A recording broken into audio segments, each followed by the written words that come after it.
My girlfriend insisted. My friends are my ride or die. They get a key to our apartment. I said, good idea. Then I gave them a key to a new storage unit containing all of her belongings. Her ride or dies weren't answering her calls when she was alone. 31 male. I'm a logistics manager. My entire job revolves around complex systems, risk assessment, and ensuring things are secure. My condo, which I bought and paid for myself, is my sanctuary. It's organized. It's quiet. Or it was. For the past year, my girlfriend, Fiona, 28, has been living with me. And when Fiona moved in, she came with baggage, not suitcases. Her baggage has names, Becca, 28, and Tess, 29. Her ride or die crew. In the past year, I've come home to find Becca and Tess using my $2,000 espresso machine, despite me telling them and Fiona that it's finicky and I'm the only one who uses it. My high-end noise-canceling headphones, my one true luxury, sticky with what I pray was soda. Them on my sofa, watching my Netflix, eating my food while I'm on a work call in the next room. They don't lower their voices. Every time, I'd bring it up with Fiona. Babe, I got home and Becca was using my espresso machine again. She left grounds all over the counter and didn't clean the steam wand. Fiona would sigh, that deep put-up-and sigh. Alex, it's just coffee. Don't be so precious about your stuff. They're my friends. They feel comfortable here. That's a good thing. It's not about the coffee, Fi. It's about respect. It's my home. They don't just get to walk in and use my expensive things without asking. You're being controlling. They're my family. You can't just expect me to cut my family out. This argument on repeat for 12 months. The breaking point came last week. I was on a brutal deadline, working 14-hour days. I came home on Wednesday exhausted, just wanting to shower and crash. I walked into my bedroom and Fiona was there, with Becca and Tess. They were in my closet, my walk-in closet. Becca was holding my old University Letterman jacket. Tess was trying on a pair of my designer sunglasses.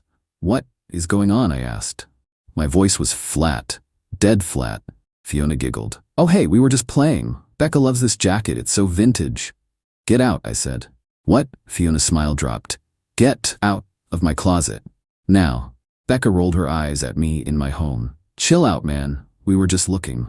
I don't care. Get out. They shuffled out and Fiona followed, slamming the bedroom door. The argument started instantly. You embarrassed me. They're my friends, Alex. What is your damage? My damage, Fiona, is that my home has become a frat house for two people who don't pay rent, don't respect my property, and barge into my private spaces. This is my bedroom, my closet. It's our home. And you're making them feel unwelcome. They are unwelcome. I don't want them here when I'm not here. I don't want them using my things. It's not complicated. Then she dropped the bomb, the one she'd been holding. This is exactly what I'm talking about. This mistrust, this control. You know what? If you really trusted me, if this was really our home, you wouldn't have a problem with this. She took a deep breath, striking her hero pose. My friends are my ride or die. They are my family. They get a key to our apartment. I just stared at her. A key. She wanted to give Becca and Tess, the two most entitled and disrespectful people I've ever met, a key to my condo, so they could come and go as they pleased. Use my stuff. Be in my space. Absolutely not, I said. Then we have a problem, she yelled. Because I can't be with someone who doesn't accept my family. Either they're welcome, really welcome, or I'm not. This was it, the ultimatum. And as I looked at her, standing there, demanding I surrender the last piece of my sanity, I just felt tired. The love was gone. It had been chipped away, espresso ground by espresso ground. I felt a switch flip. My logistics brain, the part that solves complex problems, took over. Okay, I said. Fiona blinked. Okay. What? You're right. I kept my voice calm, reasonable. It's a good idea. It's about trust. If they're your family, you're right. They should have access. Her face lit up, smug, victorious. Really? You mean it? Yes, good idea. I'm sorry I've been so precious. You're right. Family first. She practically squealed. Oh my God, Alex, yes, thank you. See, that's all I wanted. She hugged me. I didn't hug back. In fact, I said, pulling away, I've got that work trip all next week, 3 days. Why don't you, Becca, and Tess have a girls' weekend? Celebrate? My treat. No way. Yeah, go to that spa town you like, get massages, and I'll get the keys cut while you're gone. We can give them to Becca and Tess when you get back. This is amazing. You're the best. She leaves this Friday. her and her crew, 3 days. That's my window. My plan is already in motion. A 10 by 15 storage unit is booked under my name. A man with a van service is scheduled for 10 a.m. Friday, and I have a locksmith appointment for Friday afternoon. She wants her ride or dies to have a key? Fine, they'll get a key, just not to my home. Update 1, it's done. I'm sitting in my condo, it's silent. I haven't heard this level of silence in a year. It's beautiful. But I'm getting ahead of myself. Friday morning, 9 a.m. Fiona, Becca, and Tess piled into Becca's hatchback. "You're sure you're okay, babe?" Fiona asked, leaning through my car window. I was on my way to the office. "Absolutely. Go, have fun, you deserve it, and we'll sort out those keys when you get back. It's a new chapter for us." She gave me a kiss. It felt like kissing a stranger. Becca honked the horn. "Let's go, Fi. Mimosas are waiting." They drove off. I waited 5 minutes, then drove back to the condo. At 10 a.m., the movers showed up. 2 guys paid cash $450 for 4 hours. I was methodical. A logistics manager, remember? Every item that was hers or that she brought into this condo was packed. Her entire closet of clothes, shoes, and bags. The 27 throw pillows on the couch. Her collection of live, laugh, love signs. Her half of the bathroom, which was 90% of the bathroom. All the makeup, all the 400 bottles of shampoo, her laptop, her tablet, her chargers, the tacky floor lamp she bought that looked like a diseased tree. Even the food in the fridge I knew was hers, the almond milk, the kale, the weird diet bars. By 2 p.m., the condo was mine again. It looked like it did the day I bought it. Minimalist, clean. The movers loaded everything into the van. I met them at Secure Space Storage, a clean, well-lit facility about 15 minutes away. I'd rented a 10 by 15 unit, ground floor. They packed it all in. I locked it with a brand new, heavy-duty padlock, Unit 3112. I paid for 30 days in advance, $190. By 3:30 p.m., the locksmith was at my condo. He rekeyed all the locks. 220, no one was getting in. Now the title of my post. I couldn't just not give her ride or dies a key. I promised. So I took one of the 2 keys to the padlock for Unit 3112. I put it in a small, pretty gift box. Then I drove to Becca's apartment. I knew they wouldn't be leaving for their trip until late afternoon. I caught them just as they were loading the trunk. "Alex, what are you doing here?" Becca asked, suspicious. "Just wanted to catch you before you left," I said, smiling my biggest, fakest smile. Fiona's been so excited about us turning a new leaf, about me, accepting you guys as family. Tess giggled. Becca looked smug. "So," I said, pulling out the gift box, "I wanted to give you this, as a welcome to the family present." Becca's eyes lit up. She loves gifts. She opened it. Inside, on a bed of cotton, was the key. "Is this?" "It's the key," I said. "Like Fiona wanted. You're her ride or die. You should have access." "To the apartment?" Tess whispered like she'd just won the lottery. "To her stuff," I said, which wasn't even a lie. "Fiona wanted you to have this." Becca was practically vibrating with victory. She thought she'd won. She thought she'd beaten me. "Well, it's about time you showed some respect," she said, pocketing the key. "Have a great trip," I said. "Drive safe." I went home. I deep cleaned. I ordered a pizza. I watched the movie she always vetoed. It was glorious. Sunday night, 8:17 p.m. My phone rings. Fiona. I let it go to voicemail. 8:18 p.m. Text. Fiona. "My key doesn't work. WTF, did you change the locks?" Text. "Alex, pick up. I'm locked out. Becca is here. Her key doesn't work either." 8:20 call. Fiona. I answer. "Hey, how was the trip?" I asked pleasantly. "What did you do to the locks, Alex? We can't get in. It's cold." "Oh yeah. I had the locks rekeyed. For security.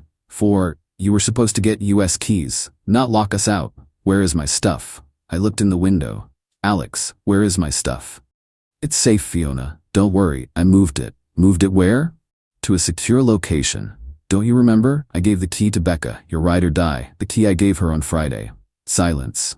Just dead air. What key?" "The key in the gift box. The key I gave Becca to welcome her to the family. That key. It opens the unit." The unit? Unit 31112. Secure Space Storage. The address is address. It's all in there. All your stuff. Safe and sound. Just like you wanted. Your family has full access." Another beat of silence. Then a shriek. "You moved my stuff to a storage unit?" I did. You said you wanted your ride or dies to have a key. They do. I respected your wishes. This is on them, really. They're your family. They should be there to let you in. Becca doesn't know where that is. I texted her the address right after I saw her. Check her phone. Oh, and the unit is paid for 30 days. After that, the bill is all yours. You should probably get going. They close at 10 p.m. I hung up. My phone immediately started blowing up. Calls, texts from Fiona, from Becca, from Tess. I ignored them. About 30 minutes later, a new number. Her mom, Arlene. I picked up. Alex? This is Arlene. Fiona is here. She's hysterical. There's been a terrible misunderstanding. No misunderstanding, Arlene. Fiona demanded her friends get a key. I gave them a key to her things. You threw her out, Alex. You packed her things like garbage. You can't just do that. Her things are safe, and I'm well within my rights. This is my condo, Arlene. I am the sole owner. Fiona was my guest, and her insistence on her friends having priority over my security ended her guest status. But she has nowhere to go.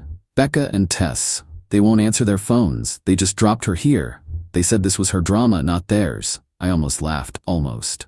Wow, I said. Her ride or dies ditched her? That's shocking. Well, sounds like a family problem. Luckily, she's with her other family now. You're a cruel, cold man, Alex. I'm a logical man, Arlene. She set the terms. I just executed the logistics. Have a good night.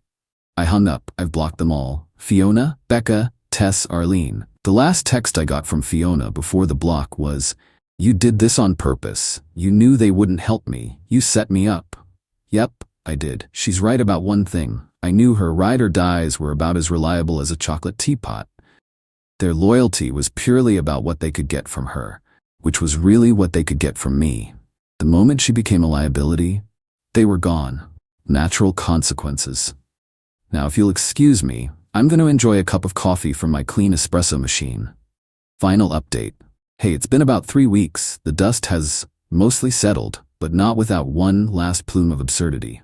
So after I blocked everyone, I had 2 weeks of absolute bliss. My condo was mine. Work was good. I felt lighter. Then I got a call from the storage facility. "Mr. My last name? This is Chad, the manager at Secure Space." "Hi, Chad. Everything okay?" "Well, sir, we have a situation. There are 4 women here, an older lady and 3 younger ones, and they're causing a major disturbance. They're demanding access to Unit 3112. My stomach clenched, but I also felt validation. "Let me guess," I said.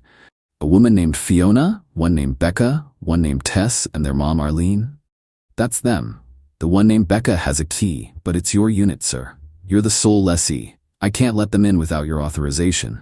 And frankly, they're harassing my other customers. They're threatening to call the police for theft." "Chad, you are a champion. Thank you. Do not let them in. I'm on my way. If they call the cops, even better. I'll be there in 15 minutes. I drove over, and it was a scene. Fiona, Becca, Tess, and Arlene were in the office, screaming at poor Chad. The moment I walked in, all 4 heads swiveled. "Alex," Fiona shrieked, "tell him to open the door. You have to give me my stuff." "Fiona," I said calmly, "it's been 2 weeks. I gave Becca the key. Why haven't you gotten your stuff?"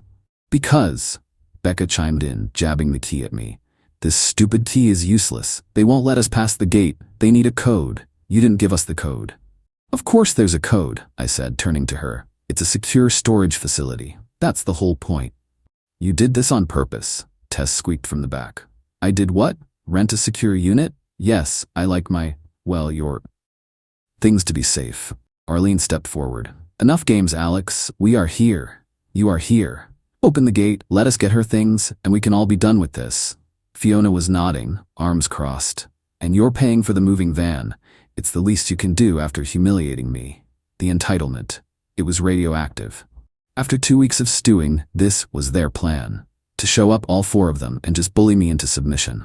I looked at Fiona, at her, ride or dies, who had ditched her, but were now here, clearly roped in by Arlene. "You're right," I said. "Let's be done with this. This is a hassle for me. I don't want to pay for this unit anymore. I'm done." Fiona's face brightened. "So you'll open it?" "Yes, Chad," I said, turning to the manager. "I'm here to terminate my lease. I'm emptying the unit today. Now." "Okay," Chad said, confused. "And," I continued, "I'm going to authorize one person, Fiona, to come with me to the unit. The rest of you." I looked at Arlene, Becca, and Tess. You have to wait outside the gate. Chad's rules. Right, Chad? Chad nodded. Only the lessee and authorized guests on the property. You can't do that, Arlene started. They're my help, Fiona insisted. They're your ride or dies, I know, but they're not on the lease, so they wait, or we all go home and your stuff gets auctioned next week when the 30 days are up. Your choice. Fiona looked at her crew. They looked furious, but trapped. She nodded, her jaw tight. Fine. Chad let me and Fiona through the gate. The other three fumed on the other side. We walked to Unit 3112.